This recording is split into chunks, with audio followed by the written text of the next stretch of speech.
नमस्ते times drive family, मैं हूं क्रांति संभव। स्वागत है आप सभी का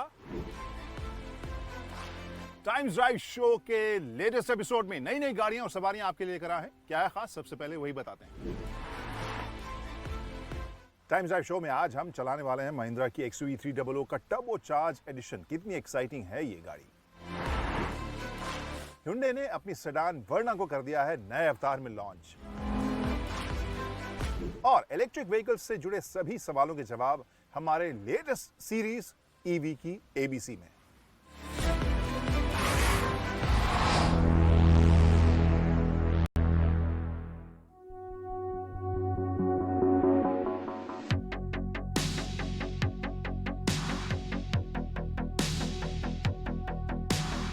हेलो एवरीवन, स्वागत है सभी का टाइम्स ड्राइव के इस वीडियो में। हूं अंकुर तनेजा और बगल में मेरे आज है महिंद्रा की XUV 300 का TGDI वेरिएंट। सो बात पहले कर लेते हैं इन टर्म्स ऑफ एक्सटीरियर, क्या बदलाव देखने को मिल रहे हैं।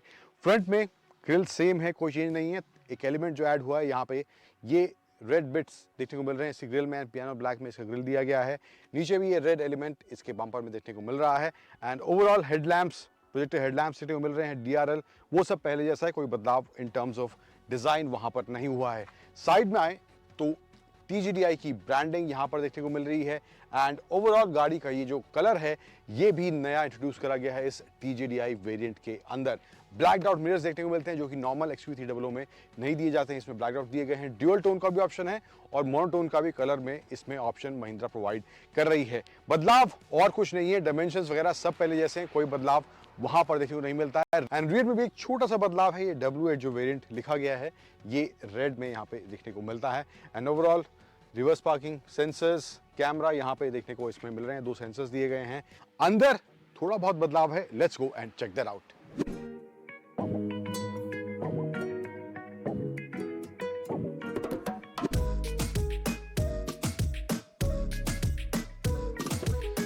सो चेंजेस जो अंदर हैं वो भी बहुत ही मिनिमम हैं। एक तो इसके जो पैडल्स हैं वो अब एल्यूमिनियम फिनिश के साथ दिए गए हैं। एंड जो सीट्स हैं ओवरऑल वो अब blacked out leather stitch seats यहाँ पर देखने को मिलती हैं। एंड ओवरऑल जो इंटीरियर का फील है वो भी ब्लैक्ड आउट देखने को मिलता है, ताकि थोड़ा स्पोर्टियर फील बरकरार रखा जा सके in terms of cabin feel. अब इसके अलावा कुछ चीज़ें हैं जो शुरुआत से जब ये गाड़ी आई थी उसके बाद अभी तक इसमें वो बदलाव देखने को नहीं मिलते हैं। मुझे लगता है वो बदलाव बहुत ही नेसेसरी हैं होने। इसमें गाड़ी को स्टार्ट करता हूँ एंड गाड़ी को कुछ दिन चलाने के बाद, एक्सपीरियंस करने के बाद, चेंजेस जो मुझे लगता है अभी भी इस गाड़ी में रिक्वायरमेंट है। स्पेशली इसका जो ये टच स्क्रीन है इसकी विजिबिलिटी थोड़ी बेटर हो सकती है। स्पेशली तेज़ धूप में इसकी विजिबिलिटी बहुत ज़्यादा अच्छी नहीं है। दैन नीचे ये जो क्लस्टर का व्यू है, AC कंट्रोल्स के बटन्स हैं, यहाँ पर भी ये थोड़ा आउटडेटेड लगता है। एंड इसको भी एक रिफ्रेश्ड लुक फील की ज़रूरत है मुझे अब लगता है। एंड वायरलेस चार्जिंग का ऑप्शन यहाँ देखने को नहीं मिलता है। इसके अलावा जो एक और एडिशनल फीचर जो और गाड़ियों में देखने को नहीं मिलता है, जो इसमें दिया गया है, वो है इसमें स्टीयरिंग मोड्स आप चेंज कर सकते हैं। 3 स्टीयरिंग मोड्स दिए गए हैं, एक नॉर्मल और एक स्पोर्ट, एक कंफर्ट। 3 स्टीयरिंग मोड्स इसमें देखने को मिलते हैं। एंड जो AC कंट्रोल है इसका dual zone climate control front में इसमें देखने को मिलता है। दोनों पैसेंजर्स के लिए अलग क्लाइमेट आप सेट कर सकते हैं। तो ये जो 2 फीचर हैं इसके, स्टीयरिंग मोड्स और ड्यूअल जोन क्लाइमेट कंट्रोल, किसी और गाड़ी में सेगमेंट में देखने को नहीं मिलता, जो इस महिंद्रा की XUV 300 में दिया गया है। ऑफ कोर्स यहाँ पे सनरूफ भी इसमें देखने को मिलता है। रियर सीट स्पेस की बात करें इस XUV 300 की, तो बदलाव कोई नहीं हुआ है, बट ओवरऑल स्पेस कैसा है उसकी बात कर लेते हैं। लेग रूम अच्छा खासा है। हेडरूम मेरी हाइट के हिसाब से यहाँ मुझे ठीक लग रहा है, बट मुझे लगता है 6 फुट के आसपास अगर आपकी हाइट है तो वहाँ पर थोड़ा बहुत हेड आपका यहाँ पे टच हो सकता है। मिसिंग जो चीज़ रियर सीट के हिसाब से या रियर पैसेंजर्स के हिसाब से है वो है रियर AC वेंट यहाँ पर नहीं है। सेगमेंट के हिसाब से जो बूट स्पेस है 257 लीटर्स का बूट स्पेस है। एंड यहाँ पर भी मामला थोड़ा सा टाइट होता हुआ दिखाई देता है, जहाँ पर XUV 300 थोड़ी सी पीछे बाकी सेगमेंट की गाड़ियों से रह जाती है in terms of boot space.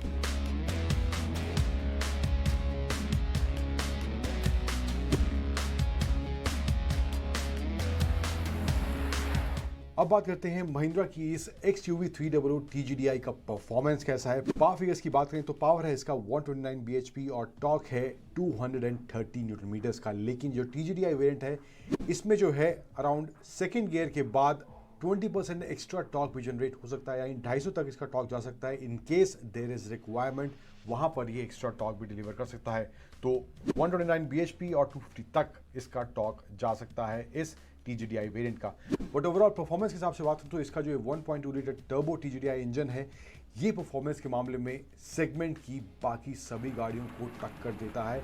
Segment में बाकी सभी गाड़ियों के मुकाबले इसका पावर फिगर्स या इसकी परफॉर्मेंस सबसे बेहतरीन देखने को मिलती है। अब ड्राइव और हैंडलिंग की बात करें तो वहां पर भी ये गाड़ी काफ़ी सॉलिड फील होती है, चाहे तेज़ रफ्तार में है, धीमी रफ्तार में है, दोनों ही माहौल में सड़क से सट कर ये चलती है और कहीं भी ऐसा महसूस नहीं होता कि गाड़ी आपके कंट्रोल से थोड़ी बहुत ज़्यादा तेज़ रफ्तार में जब चला रहे हैं तो वहाँ पर बाहर जाती हुई दिखाई दे रही है। तो इन कंट्रोल इसका ड्राइव और हैंडलिंग थ्रू आउट इसके चलाने के दौरान मुझे फील हुआ है। फिर आते हैं सस्पेंशन सेटअप और ब्रेकिंग वाले एस्पेक्ट पर, साथ ही साथ कंफर्ट की बात करते हैं। तो सीट्स और सस्पेंशन सेटअप का जो कॉम्बिनेशन है वो गाड़ी में अच्छा कंफर्ट प्रोवाइड करता है। सीट्स की बोल्स्टरिंग भी अच्छी है, तेज़ रफ्तार में जब आप टर्न ले रहे हैं तो वहाँ पर सीट्स का होल्ड भी अच्छा देखने को मिलता है। और सेटअप जो है, सस्पेंशन सेटअप जो है वो भी अच्छे से काम करता हुआ दिखाई देता है, गड्ढों को अच्छे से एब्जॉर्ब करता है। तेज़ रफ्तार में चाहे अचानक स्पीड ब्रेकर आते हैं, गड्ढे आते हैं, तो वहाँ पर भी बहुत ज़्यादा झटका इस गाड़ी में अंदर महसूस नहीं होता है। तो वो भी एक अच्छी चीज़ मुझे इस गाड़ी को चलाने के दौरान महसूस हुई है।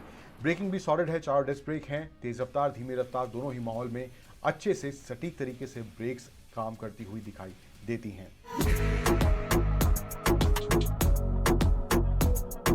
अब कुछ चीज़ें जैसे कि मैंने पहले बताया, इस गाड़ी में सुधार की ज़रूरत है या इस गाड़ी को एक रिफ्रेश लुक की ज़रूरत है। वो है इसका क्लस्टर, AC कंट्रोल्स वाला, और साथ ही साथ बूट स्पेस जो थोड़ा कम देखने को मिलता है इस गाड़ी के अंदर compare to other cars in the segment. And also थोड़ा डिज़ाइन में भी एक रिफ्रेश फील की ज़रूरत है। और प्राइस की बात करें तो प्राइस इस TGDI वेरिएंट का स्टार्ट हो रहा है 10.5 लाख के आसपास से और जाता है 12,50,000 एक्स शोरूम के आसपास इसका प्राइस जाता है इसके टॉप वेरिएंट के लिए। तो ओवरऑल गाड़ी in terms of performance, in terms of drive, handling, तेज़ रफ्तार में, धीमी रफ्तार में, किसी माहौल में आप चला रहे हो, खराब सड़क है, स्मूथ सड़क है, हाईवे है, सभी माहौल में ये गाड़ी अच्छे से परफॉर्म करती हुई दिखाई देती है और साथ ही साथ अच्छा कंफर्ट भी इस गाड़ी में देखने को मिलता है।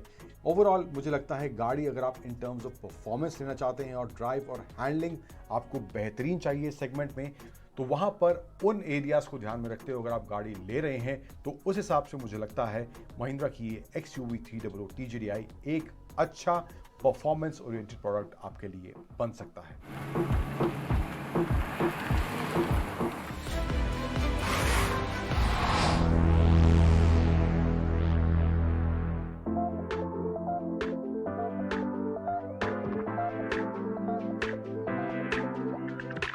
हेलो एवरीवन, स्वागत है आप सभी का TD अड्डा के एक नए एपिसोड में। और मैं मौजूद हूँ Hyundai वर्ना के लॉन्च पर और मेरे साथ मौजूद हैं Tarun Garg ji, chief operating officer Hyundai Motors India Limited के। जानेंगे नई वर्ना के पीछे कहानी किस तरह की रही है। Thank you for joining us sir. Thank you. First of all, जो डिज़ाइन में बदलाव हुआ है दैट इज़ समथिंग वो स्टैंड आउट कर रहा है अभी तक जितनी भी गाड़ियाँ सेगमेंट में देखने को मिलती हैं। So what was the inspiration and thought process behind the design जो हम देख रहे हैं अभी? देखिए, Hyundai ने हमेशा एक फ्यूचरिस्टिक मॉडल लाने की कोशिश की है। आप हमारे अगर हिस्ट्री देखते हैं इंडिया में, और ये भी एक बहुत ही फ्यूचरिस्टिक डिज़ाइन है। इनफैक्ट आपने हमारे डिज़ाइनर मिस्टर कू की प्रेजेंटेशन भी देखी होगी, जो उन्होंने कहा है कि एक तरह से ये स्पेसशिप से प्रेरित है। और ऑफ कोर्स सेंसुअस स्पोर्टीनेस हमारा जो बेसिकली डिज़ाइन DNA है वो कंटिन्यू है। चाहे आप इसका फ्रंट देखिए, चाहे आप इसका रियर देखिए, एक बहुत ही ज़बरदस्त फ्यूचरिस्टिक फील देता है। और ये जो डिज़ाइन, एक्सटीरियर डिज़ाइन है, वो इंटीरियर्स के साथ जाके एक आई थिंक एक बहुत अच्छा अमालगमेशन होता है, क्योंकि इसमें स्पेस बहुत ज़्यादा है। इसका व्हील बेस देखिए, longest wheel base in it segment है। सेफ्टी में इसमें 17 ADAS लेवल 2 के फीचर्स दिए गए हैं। कनेक्टिविटी में इसमें 65 कनेक्टिविटी के फीचर्स दिए गए हैं। तो एक बहुत कंप्लीट पैकेज है। और सेडान कस्टमर परफॉर्मेंस भी चाहता है, तो इसमें हमने 1.5 टर्बो इंट्रोड्यूस किया है, जो कि 160 PS देगा और 20 किलोमीटर प्रति लीटर से ज़्यादा की माइलेज। 253 का टॉर्क है उसमें। तो बहुत ही ज़बरदस्त गाड़ी में परफॉर्मेंस है, स्टाइल है, डिज़ाइन है, स्पेस है। इस गाड़ी में सब कुछ है, सेफ्टी है। आई थिंक ये एक सेडान सेगमेंट में एक नई जान फूंकने वाला है। इसीलिए हमने कहा है कि हम इसके सेगमेंट के जो हमारी गाड़ी के वॉल्यूम है वो हम डबल करने वाले हैं। वो आप जान फूकने वाली बात जो आपने कही, सेडान सेगमेंट अगर कुछ साल पहले जाएं तो वहाँ पे थोड़ा फेड आउट होता दिख रहा था। और भी मैन्युफैक्चरर्स जो हैं SUVs की तरफ ज़्यादा कोशिश कर रहे थे, बट कुछ हद तक अब वापसी होती दिख रही है, स्पेशली वर्ना के लॉन्च के बाद आपको क्या उम्मीदें हैं कि सेडान सेगमेंट अब किस लेवल तक आगे जा सकता देखिए, अगर आप देखें, आपने बिल्कुल सही कहा, पिछले 4-5 साल से पूरा रुझान एसयूवीज़ की तरफ था। लेकिन 2022 में जैसे ही थोड़ी सी इसमें हलचल हुई सेगमेंट में, 40% का ग्रोथ हुआ वॉल्यूम में और 4 लाख से ज़्यादा का वॉल्यूम हुआ है। हमारा मानना है कि जो इस तरह की गाड़ी एक हुंडई के स्टेबल से आती है, जो कि एक बहुत ही इंडिया में बहुत जाना-माना ब्रांड है, और इस तरह के फीचर्स के साथ, इस तरह के स्टाइलिंग के साथ, तो डेफिनेटली बहुत सारे कस्टमर्स हैं इंडिया में, बिकॉज़ कहीं न कहीं इंडियंस की एस्पिरेशन हमेशा सेडान रही है, वो बड़ी गाड़ी वाली फीलिंग जिसे कह सकते हैं। आई थिंक ये गाड़ी उसको पूरा करेगी, क्योंकि इसमें सीटिंग कंफर्ट बहुत एक ज़बरदस्त चीज़ है। क्योंकि कहीं न कहीं जो सीटिंग कंफर्ट होता है कि जब आप बैठते हैं आपको लगे कि हाँ भाई मैं एक कंफर्टेबल पोजीशन में, वो यहाँ से मिलता है। परफॉर्मेंस जैसे मैंने है? दैट इज आपसे आल्सो कहा, because of the longer wheel base. End of course longer wheel base, leg room है, शोल्डर रूम है, आई थिंक बूट स्पेस है, इस गाड़ी में सब कुछ है। And also in terms of interiors या जिस तरह के ऑप्शंस गाड़ी में इन टर्म्स ऑफ वेरिएंट्स देखने को मिल रहे हैं, there are around dual tone का ऑप्शन है, सिंगल टोन का ऑप्शन है, इंटीरियर में भी अलग अलग तरह के ऑप्शन देखने को मिल रहे हैं। सो वो किस तरह का प्रोसेस था एंड वहाँ पर किस तरह का फीडबैक आपको देखने को मिला कस्टमर्स की ये रिक्वायरमेंट है या ये हमें अब देना चाहिए, इस चीज़ को? बहुत अच्छा सवाल किया है। देखिए, इसमें हमने 7 सिंगल टोन और 2 डुअल टोन एक्सटीरियर के ऑप्शन देखे हैं, बिकॉज हमारे मानना है कि नॉर्मली आप देखेंगे गाड़ी में, वैसे भी अगर आप ट्रेडिशनल देखेंगे 28 साल से, तो जैसे वाइट बहुत ज़्यादा बिकने वाला है। इनफैक्ट एक ज़माना जब मैंने अपना करियर शुरू किया तो 70-75% गाड़ियाँ वाइट होती थी। आज भी वाइट सबसे ज़्यादा बिकता है गाड़ी, क्योंकि स्पेशली नॉर्थ इंडिया में वाइट कलर की बहुत ज़्यादा डिमांड रहती है। मगर अब धीरे धीरे और कलर्स बहुत निकल के आ रहे हैं। अगर आप वर्ना में हमने बहुत नए कलर्स का इस्तेमाल किया है, चाहे वो ग्रे है, चाहे वो ब्राउन है, चाहे वो ब्लैक है, जो कि बहुत ही सुंदर लग रहा है। और इंटीरियर्स में भी आपने देखा होगा कि स्पेशली जो टर्बो वर्जन है उसमें ऑल ब्लैक के साथ हमें रेड का जो इस्तेमाल किया गया है, वो उसमें एक स्पोर्टी लुक देता है। तो आई थिंक ये यंग कस्टमर, जैसे मैंने आपसे बताया, वो एक डिफरेंट अनकन्वेंशनल है। हमने उनकी ज़रूरतों का ध्यान रखा है और गाड़ी में डबल टोन जो दिया है, वो भी मुझे ऐसा लगता है कि कस्टमर्स को बहुत पसंद आने वाला है। वन लास्ट क्वेश्चन प्राइस को लेके। प्राइस जो है अराउंड 10,90,000 के आसपास से स्टार्ट हो रहा है। So do you think that इस प्राइस के हिसाब से जिस तरह के फीचर्स स्टार्टिंग मिनट में है, टॉप एंड में काफ़ी डिफरेंस हो जाता है इन टर्म्स ऑफ फीचर्स, तो वहाँ पर उस तरह कस्टमर को भी गाड़ी स्पेशली बेस वेरिएंट बहुत ज़बरदस्त रिस्पॉन्स आ रहा है। देखिए, आपने जैसे बताया 10,89,900 का, किस तरह की बुकिंग्स रही हैं हाँ, इसकी? 8,000 बुकिंग आ चुकी थी बिना प्राइस के ही। बहुत खुश हैं कस्टमर्स, क्योंकि उनकी एक्सपेक्टेशन शायद थोड़े ज़्यादा प्राइस की थी, तो बहुत ही खुश हैं कस्टमर्स। और हमारे पास जो बुकिंग है वो 75% के आसपास पेट्रोल की, 25% के आसपास टर्बो की बुकिंग्स हैं, 40% के आसपास लगभग ऑटोमेटिक की बुकिंग्स हैं, क्योंकि हमने IVT और DCT का ऑप्शन दिया है इसमें। तो बहुत अच्छा रिस्पांस मिल रहा है हमें, और जो प्राइसिंग का भी बहुत अच्छा रिस्पांस मिल रहा है। तो हमारा मानना है, जैसे मैंने आपसे कहा, कि ये सेगमेंट जो है एक बॉल को रोल शुरू कर देगा सेडान सेगमेंट में, और एक बहुत अच्छी एक्साइटमेंट आने वाली है इस segment. Thank you so much joining us and many congratulations on the launch thank of you, new Verna. Thank you so much. तो अभी तक जो स्टोरीज और रिव्यूज़ आपने देखे, उनके बारे में क्या सोच रहे हैं आप? अपनी राय हम तक पहुंचा सकते हैं। इनकेस कोई सवाल है, कोई कन्फ्यूजन है, तो वो भी भेज सकते हैं। सभी सोशल मीडिया हैंडल्स जो है टाइम्स ड्राइव के आपके स्क्रीन पर फिलहाल मौजूद है। एक छोटा सा ब्रेक लेते हैं, लेकिन चैनल मत बदलिएगा। इलेक्ट्रिक व्हीकल्स के ऊपर एक खास सीरीज़ की हम करने वाले हैं शुरुआत। पहला एपिसोड आज दिखाएंगे।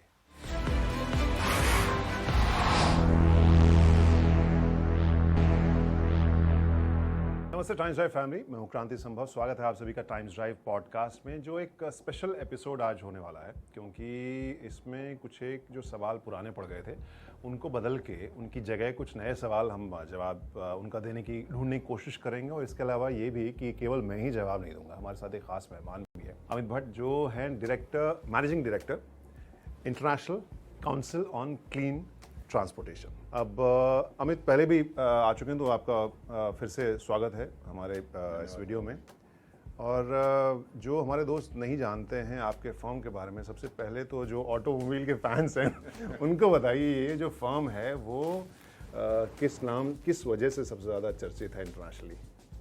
So international council on clean transport या ICCT जो इसका शॉर्ट फॉर्म है, हम रिसर्च ऑर्गेनाइजेशन है और हम ट्रांसपोर्टेशन के एरिया में रिसर्च करते हैं। और कई साल पहले हमने एक रिसर्च की थी जिससे हमने ये निकाला था कि एक पर्टिकुलर ब्रांड ऑफ गाड़ी, जिसका मैं नाम नहीं लूँगा, कि रियल वर्ल्ड एमिशन और लैब एमिशन में 70 से 75 गुना अंतर था।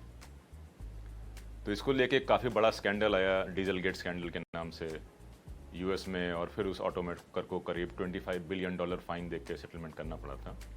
सो इंटरनेशनल ऑर्गेनाइजेशन है, मैं इंडिया का प्रोग्राम हेड करता हूँ, और हमारे ऑफिसेज US में, जर्मनी में, ब्राज़ील में और कई जगह हैं। तो ये जो हमारे दोस्त गाड़ियों की दुनिया से जुड़े हैं उनको पता है ब्रांड ये कौन सी है, कौन सा क्या नाम है ये, लेकिन बैकग्राउंड इस वजह से दिया था क्योंकि हम जो डिस्कस कर रहे थे, मैं और अमित जनरली डिस्कस कर रहे थे इस मुद्दे पर कि हम लोग रेंज एंग्जाइटी की बात करते हैं, चार्जिंग नेटवर्क की बात करते हैं, इलेक्ट्रिफिकेशन की बात करते हैं, लेकिन अब मुझे लगता है कि हमें लगता है कि ये डिस्कशन अब नेक्स्ट लेवल पे जाना चाहिए। इलेक्ट्रिक के बारे में सबसे आजकल जो सबसे ज़्यादा डिस्कशन हो रहा है, कितने ग्रीन है इलेक्ट्रिक कार्स? ये बहुत इंपॉर्टेंट सवाल इसलिए है कि अगर आप देखेंगे वर्ल्ड ओवर जितना ग्रीन हाउस गैस एमिशन आता है उसमें से 1/4 ट्रांसपोर्ट से आता है और उसमें से 75% रोड ट्रांसपोर्ट से। इंडिया में ट्रांसपोर्ट करीब 15% कंट्रीब्यूट करता है, बट ये फास्टेस्ट ग्रोइंग सेक्टर है एमिशंस का, और 90% रोड ट्रांसपोर्ट से आता है। सो अगर हम, जैसे प्राइम मिनिस्टर ने कहा है नेट जीरो बाय 2070, तो अगर उस टारगेट को हमको अचीव करना है तो ट्रांसपोर्ट को डीकार्बनाइज तो करना पड़ेगा। अब सवाल है कि क्या टेक्नोलॉजीज डिलीवर कर सकती हैं। तो हमने रिसर्च किया और हम इस बात पे कंक्लूड किए कि सिर्फ 2 पावर ट्रेन टेक्नोलॉजीज हैं जो कार ट्रांसपोर्ट को क्लीन कर सकती हैं। एक है बैटरी इलेक्ट्रिक, दूसरी है hydrogen fuel cell. Internal combustion engine से हम ट्रांसपोर्ट को क्लीन नहीं कर सकते, दैट इज वेरी क्लियर। अब इसमें आप पूछेंगे कि जो मुझे लग रहा था कि आप पूछने वाले हैं, हाइब्रिड का क्या होगा? हाइब्रिड टेक्नोलॉजी अच्छी टेक्नोलॉजी थी तब जब बैटरी कॉस्ट काफ़ी ज़्यादा थी। तो मेरे ख्याल से एक इंटरमीडिएट स्टेप था जो जिसका कोई बहुत ज़्यादा फ्यूचर नहीं है। इंटरमीडिएट रहेगा जब तक हम फुली ट्रांजिशन नहीं करते, बट इवेंचुअली हम बैटरी इलेक्ट्रिक या हाइड्रोजन फ्यूल सेल में ट्रांजिशन करेंगे, and that is the future. तो फिर इंडिया में जब हम देखते हैं कितने 2/3 के आसपास हाइड्रोकार्बन जलाकर हम लोग बिजली पैदा करते हैं, तो आप उसको कैसे क्लीन मानते हैं? हाँ, ये भी सवाल कई बार आता है कि जब हम बिजली कोयले से बना रहे हैं तो क्या इलेक्ट्रिक व्हीकल्स ग्रीन है। सो रफली 75% हमारी बिजली फॉसिल फ्यूल से आती है। तो हमने रिसर्च की, हमने कार और 2 व्हीलर दोनों लिया इंडिया में और उसकी कंप्लीट रिसर्च। तो मैं बता दूं, the research complete well to wheel. जो रिसर्च होती है प्रोडक्शन में, मैन्युफैक्चरिंग में, ऑपरेशन में, मेंटेनेंस में, इवेंचुअल डिस्पोजल, ये सारा आप वैल्यू चेन का एमिशन कैप्चर करें, पेट्रोल, डीजल, सीएनजी गाड़ियों का और इलेक्ट्रिक का। तो हमने पाया even with this high fossil fuel based energy, Bharat में electric vehicles are clean by almost 15 to 20%। 2 wheelers incidentally are clean by almost 40 to 50% because of high fuel efficiency and lower battery. So main emission आता है battery production में। 2 wheelers हमारे battery छोटी होती है तो emission है। तो आप ये कह रहे हैं कि जो कोयला जलाते हैं उससे ज़्यादा बैटरी बनाने में एमिशन होता है? कोयला जलाने में जो एमिशन होता है और जो हम बैटरी में स्टोर करते हैं वो सारा एमिशन हम ले लें, वर्सेस हम जो पेट्रोल को एक्सट्रैक्ट करते हैं, रिफाइन करते हैं, जलाते हैं, उसका एमिशन देखें तो आज की डेट में भी इलेक्ट्रिक व्हीकल्स ग्रीनर हैं, कार ऑलमोस्ट 15 to 20%। बट हमारा नेशनल टारगेट है कि हम 2030 में 50% बिजली नॉन फॉसिल फ्यूल सोर्सेज से आएंगे। तब तो ये पूरा गेम चेंजर हो गया, बिकॉज आज अगर हम ग्रीन हैं, कल जब हम बिजली रिन्यूएबल एनर्जी से बनाएंगे तो हम ग्रीनर ही होंगे। इंटरनल कंबस्शन इंजन में वो नहीं हो सकता। Okay, fair point. How do we calculate जो हम जो चार्ज करते हैं पर यूनिट? तो जैसे फ्यूल में हमें बहुत ही सिंपल कैलकुलेशन होता है, बिजली में किस तरह से कैलकुलेट करते हैं कि कितना मेंटेनेंस या बिजली में चार्ज करने में कितना खर्चा आ रहा है? टिपिकली आप लगा सकते हैं जितने किलोवाट आवर की बैटरी है उतना यूनिट आपको लगेगा उसको चार्ज करने में। तो मान लीजिए अगर मेरे पास नेक्सन है, में 40 किलोवाट आवर की बैटरी है तो 40 यूनिट मुझे लगेगा उसमें। अब एक यूनिट अगर आप 5 रुपए की पकड़ लेते हैं तो 200 रुपए की चार्जिंग हो गई। अब 200 रुपए की चार्जिंग में आपकी 40 किलोवाट आवर की बैटरी थ्योरेटिकली 400 किलोमीटर चलेगी, वो प्रैक्टिकली तो 300 ही चलती है, 350 जैसे आप चलाते हैं। तो उसके हिसाब से आप कॉस्ट ऑफ ऑपरेशन निकाल सकते हैं। बट अगर आप मान लीजिए कई जगह प्राइवेट सेक्टर ने चार्जिंग सेट की है तो वो मीटर के जो बिजली का बिल है उसके ऊपर एक प्रीमियम लेते हैं 3-4 रुपए पर यूनिट का।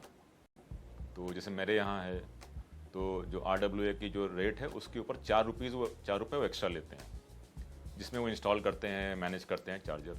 तो मेरा 11-11.5 रुपये पर यूनिट खर्चा आ जाता है। आप फास्ट चार्जिंग करने जाएंगे वो और ज़्यादा हो जाता है, तो 18-20 रुपये हो जाता है। तो वो इकोनॉमिक्स उसके हिसाब से चेंज करती है। बस मोटा मोटा जितनी किलोवाट आवर की बैटरी है उतनी यूनिट आपको लगेगी, उस यूनिट को आप रेट से मल्टीप्लाई कीजिए तो आपको वो मिल जाएगा कितना कर लगेगा। आपने काफ़ी सिंप्लीफाई कर दिया। वैसे एक और ये है कि आपने जो 15% 20% का जो आंकड़ा कहा था उसको, एक मैंने और रिसर्च पढ़ी थी कि अगर आप वेजिटेरियन हो जाए तो उससे भी शायद 20-25% पॉल्यूशन कम हो सकता है। तो आई थिंक तो अगर आप वेजिटेरियन हो कि इलेक्ट्रिक कर लेंगे तो 40%। आई थिंक मैं वेजिटेरियन ही अभी ट्राई करता हूँ। थैंक यू सो मच इस बातचीत में आपने हिस्सा लिया और हमने कोशिश की आपके सभी सवालों के जवाब देने की, और साथ में हमारे दिमाग में भी जो सवाल थे we wanted to discuss, that's why I call this podcast. और जाते जाते आपको याद दिला दें कि ये दरअसल शुरुआत है, will be doing this series called EV की ABC, जिसमें आपके जो user centric, consumer centric, day to day life में इलेक्ट्रिक व्हीकल के मेंटेनेंस सेंट्रिक जो भी सवाल होंगे, हम उनको उनके जवाब लाने की कोशिश करेंगे उसी सीरीज़ में, जो आप ऑब्वियसली यूट्यूब पे देख सकते हैं, फेसबुक और स्नैपचैट के ऊपर भी देख पाएंगे। जो स्टोरीज रिव्यूज़ हम लेकर आते हैं वो कोशिश हमारी होती है कि आप बेहतर बाइंग डिसीजन ले पाएँ, और कोई सवाल, कोई कन्फ्यूजन है तो उन्हें भी हम जवाब देने की, उन्हें भी दूर करने की कोशिश ज़रूर करते हैं, जिसके लिए सभी सोशल मीडिया हैंडल्स जो टाइम्स ड्राइव के हैं वो आपके स्क्रीन पर फिलहाल मौजूद हैं। आज के एपिसोड में इतना ही। अगले एपिसोड में नई गाड़ियों और सवारियों के साथ हमारी पूरी टीम हाजिर होगी आपके सामने। तो तब तक के लिए बाय बाय, ड्राइव सेफली, चाहे अगली सीट पे हों, पिछली सीट पे सीट बेल्ट ज़रूर लगाइए, बाइक राइड कर रहे हैं या पिलियन हैं, हेलमेट ज़रूर पहनिए।